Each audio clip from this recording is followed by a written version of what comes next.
Oke, baik teman-teman, bismillahirrahmanirrahim. Alhamdulillah, segala puji syukur kita pada Allah Subhanahu wa taala, salawat dan salam pada Nabi Muhammad SAW.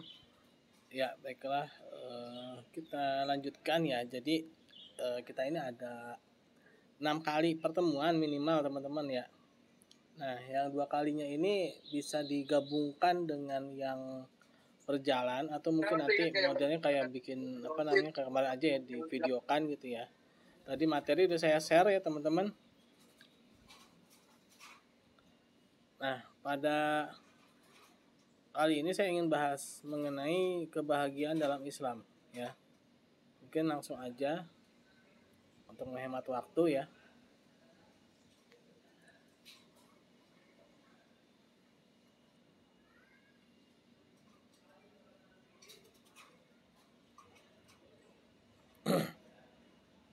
Oke, pertemuan kelima yaitu kebahagiaan dalam Islam. Nah, ini mengenai bagaimana Islam itu memandang sebuah kebahagiaan ya. Nah, yang pertama ini mengenai tentang sumber-sumber hukum Islam. Jadi dalam menilai sesuatu ya, maka harus ada dasar hukumnya, yaitu pertama adalah Al-Qur'an ya. Nah, itu bagaimana Al-Qur'an memandang kebahagiaan ya, lalu nanti ada bagaimana hadis ya. Hadis juga ya, bagaimana hadis itu memandang Al-Qur'an ya, memandang kebahagiaan, mohon maaf ya. Dan juga hadis nanti ada hadis yang dilakukan itu yaitu sunnah ya, yang biasa dilakukan Rasulullah SAW, dan juga sifatnya didiamkan ya, itu tandanya diperbolehkan ya. Lalu ada ijma, kesepakatan, dan ada kias yaitu analogi ya. Nah, ini adalah tentang dasar hukum mengenai kebahagiaan seorang gitu ya, dari sudut pandang sumber-sumber hukum Islam ya. Nah, ini adalah mengenai hukum hukum manusia, yaitu akal ya. Bagaimana akal itu memandang sebuah kebahagiaan juga. Jadi di sini kita akan memandang kebahagiaan itu berdasarkan pada Al-Qur'an, hadis, terus berdasarkan pada ijma ya, kesepakatan, lalu berdasarkan pada kias, lalu bagaimana menurut akal manusia gitu ya. Nah, bagaimana semua itu kita rangkumkan yang menjadi satu kesatuan gitu ya, dalam menilai sebuah kebahagiaan gitu ya. Nah, kalau ini adalah perspektif akal ya, berdasarkan dari beberapa orang.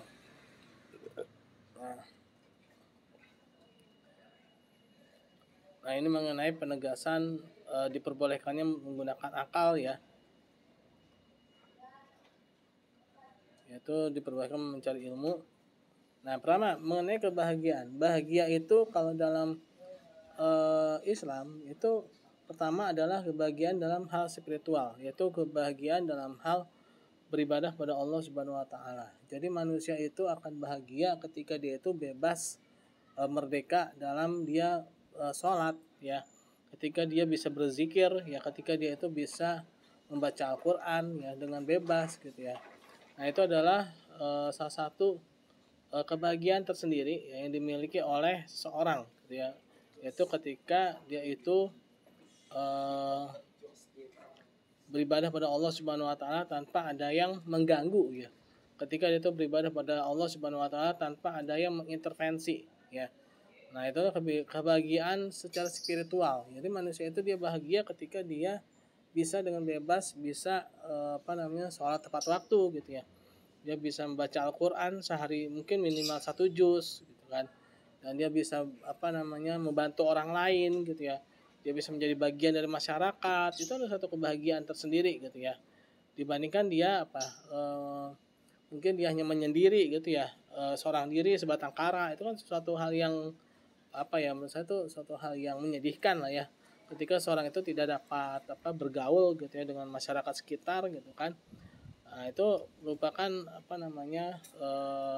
kebahagiaan ketika seorang itu dia bisa habluminallah dan juga bisa habluminanas gitu ya. Nah, jadi dalam Al-Qur'an Allah Subhanahu wa taala berfirman yang artinya adalah ketahuilah bahwa dengan ala bidzikrillah tatmainnul qulub gitu kan. Bahwa ketika kita mengingat Allah itu akan menjadikan hati kita itu tenang. Ya, pertama hablum minallah gitu ya. Nah, dalam hablum minallah ini kita akan merasakan ketenangan ketika kita ada masalah gitu ya. Kita pertama-tama harus hablum minallah dulu gitu ya. Kita harus menyerahkan urusan kita itu kepada Allah gitu kan. Nah, nanti Allah akan memberikan memecahkan masalah kita itu ya. Akan menyelesaikan masalah kita itu dengan cara melalui hamba-hambanya gitu ya. Nah, yang mana hamba-hambanya ini akan datang ya menolong kita gitu ya. Hamba-hambanya ini akan datang membantu kita ya. Nah, ini dalam Al-Qur'an ya. Terus juga bagaimana dalam hadis ya. Nah, dalam hadis juga dikatakan bahwa seorang muslim dengan muslim yang lain itu seperti ibarat satu tubuh gitu ya. Jadi ketika ada orang lain yang kesusahan, ya, maka yang lain akan membantu gitu kan. Nah, sehingga seorang itu akan bahagia gitu ya ketika dia tuh bisa saling membantu gitu ya. Ketika dia tuh bisa saling tolong menolong gitu ya. Nah, jadi kebahagiaan itu dia terletak bukan hanya pada materi yang dimiliki teman-teman ya. Jadi kebahagiaan itu bukan hanya pada harta ya, bukan hanya pada kendaraan atau mungkin tanah, sawah, rumah ya, yang serba mewah gitu ya. Melainkan kebahagiaan itu adalah ketika dia itu bisa beribadah dengan tenang ya, dia bisa berbagi ya, berbaur gitu ya dengan masyarakat gitu ya, dan dia bisa menjadi bagian yang sangat menentukan gitu ya dalam masyarakat ya. Nah, itu adalah suatu kebahagiaan tersendiri gitu ya. Nah, jadi kebahagiaan itu bukan hanya terletak pada materi ya. Kebahagiaan itu dia ketika dia bisa mengaktualisasikan diri, itu juga kebahagiaan teman-teman ya kan. Misalkan nih teman-teman nih ada yang jago menggambar gitu ya. Nah, misalkan ikut lomba menggambar tuh rasanya bahagia banget gitu ya. Walaupun bisa jadi belum tentu menang gitu ya. Belum tentu dia itu ketika ikut lomba menggambar atau mungkin lomba kaligrafi gitu ya, belum tentu dia tuh menang. Tapi ketika dia ikut ya lomba kaligrafi, lomba menggambar ya, atau mungkin lomba misalkan lomba tentang fahmil Quran gitu ya, maka dia akan bahagia banget tuh ketika dia ikut lomba tersebut gitu kan, walaupun belum tentu dia tuh menang ya. Artinya dia tuh bisa mengaktualisasikan dirinya ya. Nah, jadi bahagia itu terletak ketika seorang itu dia bisa sebagai wujudnya gitu. Enggak selalu menjadi orang kaya gitu ya. Tidak selalu menjadi orang yang berada ya. Menjadi orang yang biasa-biasa aja gitu kan. Menjadi seorang yang sederhana, yang menjadi seorang yang mungkin tidak begitu terpandang gitu dari sisi harta ya, tapi dia merasa dirinya itu adalah orang yang paling bahagia sedunia gitu kan. Nah, itu ya. Jadi tidak harus menjadi orang kaya ya. Dia orang yang sederhana ya. Bahkan ada yang mengatakan bahwa bahagia itu adalah ketika hidupnya itu pas-pasan ya. Itu pas lagi butuh, pas lagi ada gitu ya. Jadi bahagia itu bukan hanya berdasarkan pada banyaknya harta ya, atau melimpah bukan, atau banyaknya anak gitu ya. Tapi kebahagiaan itu adalah terletak pada pada dirinya gitu ya.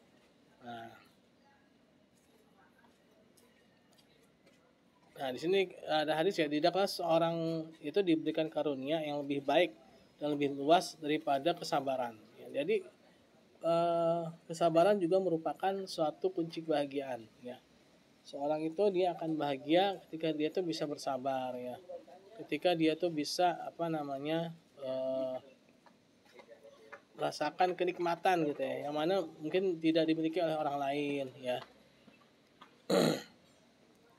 Nah, jadi kebahagiaan itu bukan selalu identik dengan harta yang mewah. Dan juga bersyukur. Itu bersyukur gimana teman-teman?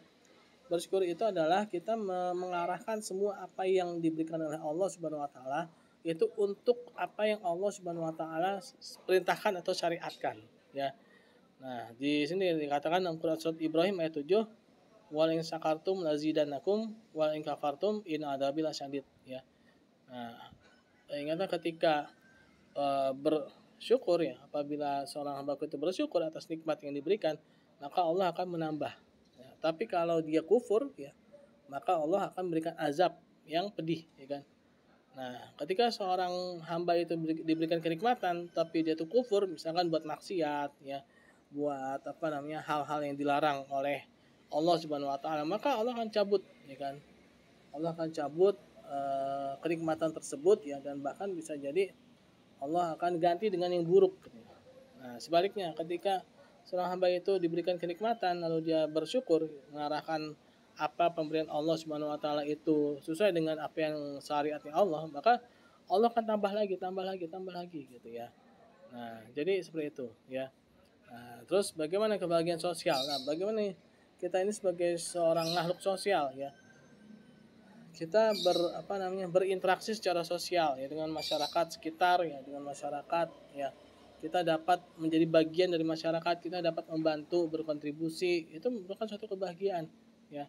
Dan bahkan mungkin bukan tujuan gitu, misalnya kita dianggap tokoh gitu kan ya, itu udah luar biasa ya, walaupun hidup kita nggak banyak perubahan, misalkan ya, dari dulu sampai sekarang tempat tinggalnya masih gitu-gitu juga gitu ya, tapi anggapan orang itu kita ini seorang tokoh gitu ya, tapi kita udah istilahnya udah kayak apa ya, surga aja lah gitu ya.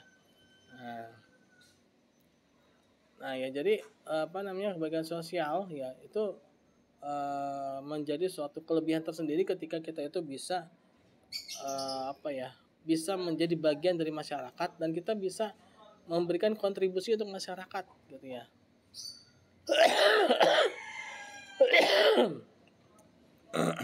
Nah, dan juga harus ada kepedulian sosial.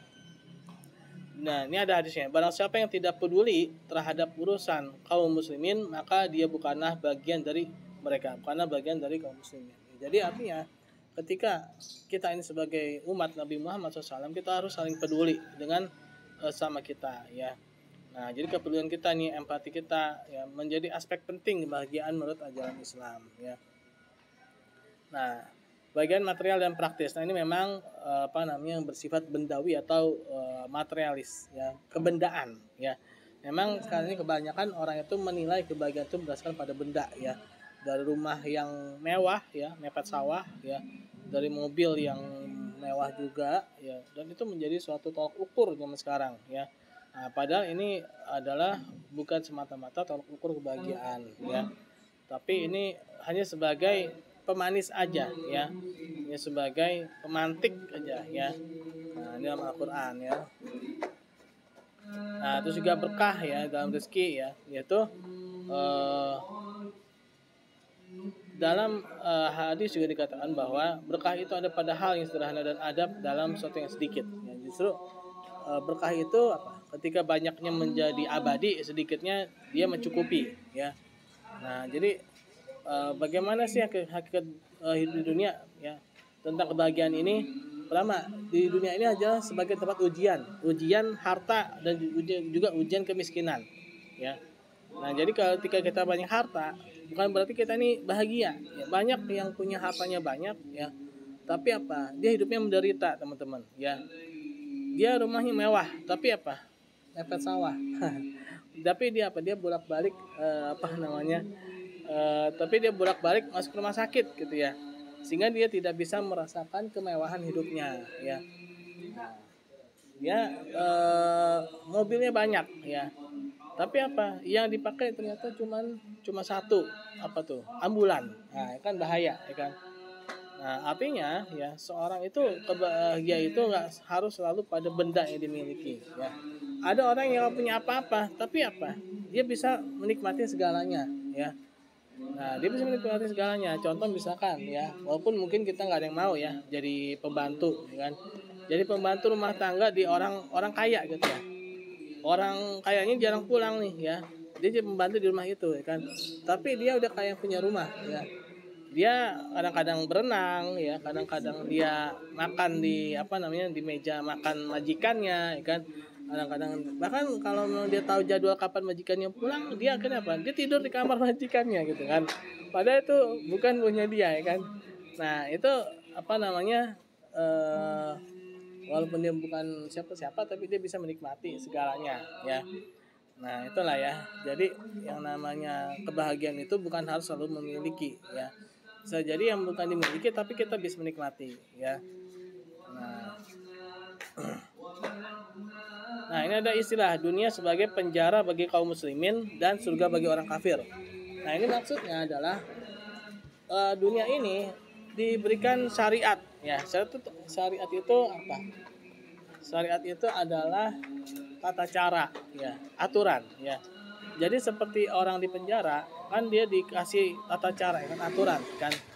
Nah, kalau misalkan apa namanya di surga kan dia nggak dikasih bebas ya kan. Surga itu kan bebas kan. Dia mau ngapain aja bebas kan. Nah, memang orang kafir itu dia tuh bebas di dunia nih. Jadi mau ngapain aja terserah dia ya kan. Tapi orang muslim di dunia ini, orang mukmin di dunia ini dia harus ngikutin syariat Allah kan. Jadi dia seperti orang di penjara. Dan ini juga belum tentu identik dengan harta ya. Pernah suatu ketika ada seorang pengemis orang kafir ya, dia ngedatengin Umar bin Khattab radhiyallahu anhu yang ketika itu menjadi khalifah. Dia protes, ya Amirul Mukminin ya, kenapa apa namanya engkau begitu senang ya kan menjadi seorang khalifah ya kan? Bukankah katanya dunia itu adalah penjara bagi kaum mukminin dan surganya bagi orang kafir? Kok saya orang kafir malah jadi tukang minta-minta gitu kan? Nah, Umar bin Khattab pun akhirnya menjelaskan bahwa maksudnya itu bukan hidup bersenang-senang, justru maksudnya adalah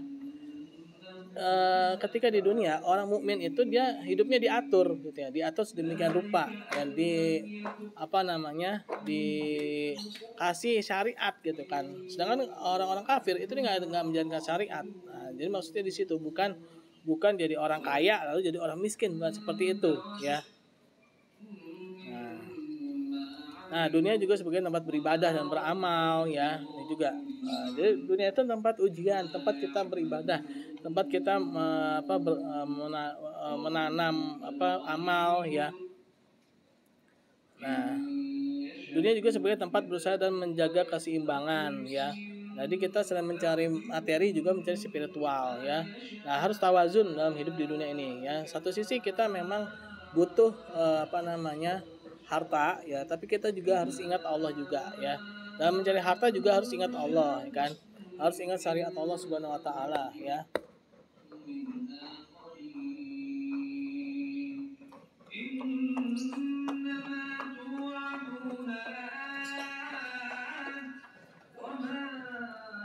Nah, dunia sebagai tempat persiapan untuk akhirat ya. Jadi dunia ini adalah tempat kita untuk beramal, nanti amal itu untuk ditimbang di akhirat ya. Jadi bagaimana kita ini berlaku ya, nanti di akhirat akan mendapatkan ganjarannya ya. Terus bagaimana cara menggapai kebahagiaan? Pertama kita harus bertakwa ya. Takwa itu gimana sih? Harus hidup berhati-hati ya. Hati-hati yaitu kita tidak boleh sembarangan ya. Nah, ketika kita berhati-hati maka kita akan satu sisi kita akan terjaga dan juga akan saling menjaga ya. Nah, ketika kita sembarangan maka kita akan mudah sekali kita satu sisi ya kita tidak akan terjaga dan juga kita tidak akan dijaga ya.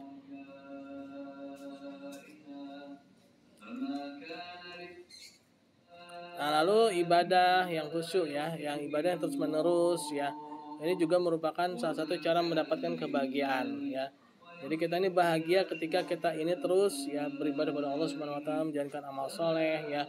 Nah, ketika kita sedekah, zakat ya teman-teman, yang memberi ya, charity, amal itu ada rasa kepuasan tersendiri ketika kita ini beramal ya. Kenapa? Karena ada sebagian harta kita mungkin ya bukan cuma harta ya, pikiran kita, tenaga kita itu milik orang lain ya. Nah, itu bisa menjadi kebahagiaan kita tersendiri ketika kita ini bisa berkontribusi ya pada masyarakat. Nah, memiliki akhlak yang baik ini juga ya merupakan suatu kebahagiaan ya. Nah, mencari ilmu dan mengamalkan ini juga merupakan kebahagiaan ya teman-teman ya. Oke. Gini teman-teman, untuk UTS ya yang offline ini ya. Untuk UTS yang offline ini saya sudah tanyakan, jadi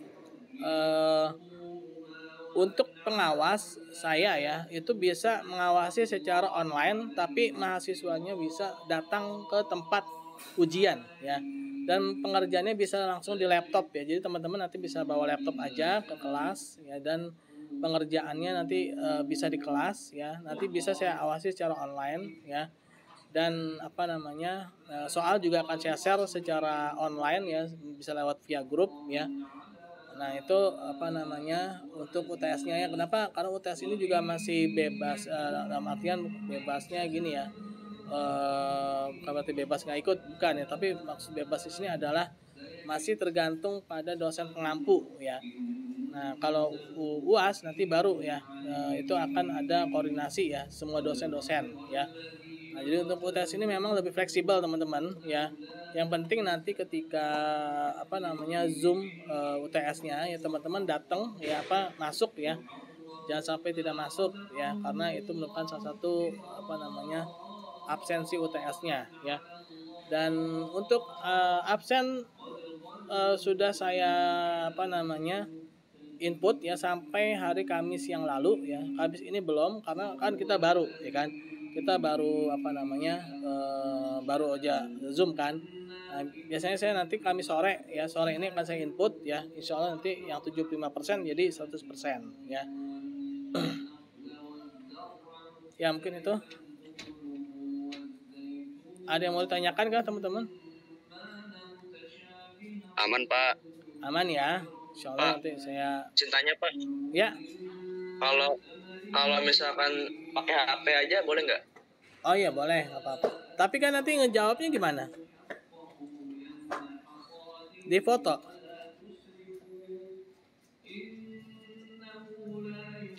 Berarti kamu ditulis tangan gitu ya? Nah, kamu tulis tangan. Bisa juga sih ditulis tangan nanti di foto ya. Nah nanti kertas bisa pakai kertas sendiri sih kalau UTS ya. Bisa dikirimkan lewat email ya. Nanti saya tuliskan emailnya ya. Ya mungkin itu apa namanya untuk pertemuan kita hari ini ya. Ada 37 orang, siapa lagi? Muhammad Husin, Madani, Salsabila, Anggita, Raya, Putri Salsabila, Rangga Dewi, Ananda, Abbas, Putri, Alif Yaumil, Andina, Kaila, Freddy Januar, Dewi Sekar, Eka Buana, Farel, Fauzi Rasid, Gatafan, Intan, Azahra, Keisha, Li, Muhammad Atela, Muhammad Rafa, Muhammad Alsa, Muhammad Nazril, Naifa, Nasir. Oke. Itu yang ini ya. Oke mungkin itu teman-teman. Terima kasih atas perhatiannya dan kita tutup membaca hamdalah. Alhamdulillahirabbil alamin dan doa subhanakallahumma bihamdika astaghfiruka wa atubu ilaik. Assalamualaikum warahmatullahi wabarakatuh. Waalaikumsalam warahmatullahi wabarakatuh. Ya. Terima kasih Pak.